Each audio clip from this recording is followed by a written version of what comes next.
Hey, we're at World of Concrete 2022. We are here at the Gomaco booth. So we're talking about the Gomaco 3300 today.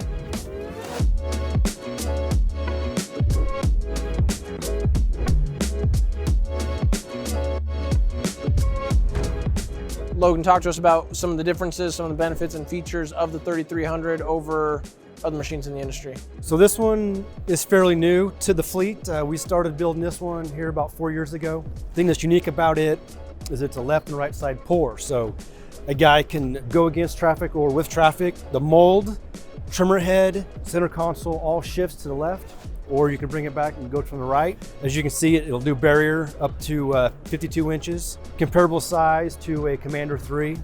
It can do all your curb and gutter, do sidewalk, barrier of course. So been a pretty universal machine as well for us.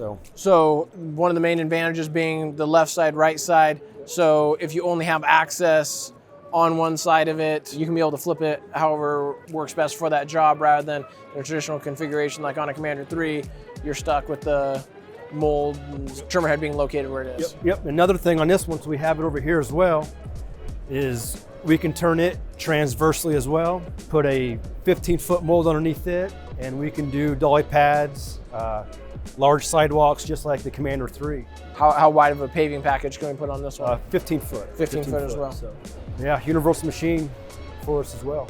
So as you can see here, the machine's turned transverse. We have the paving package on here, vibrators coming down. So whether we're in a left side, right side, or flipped and transverse configuration, 3300 can do it all.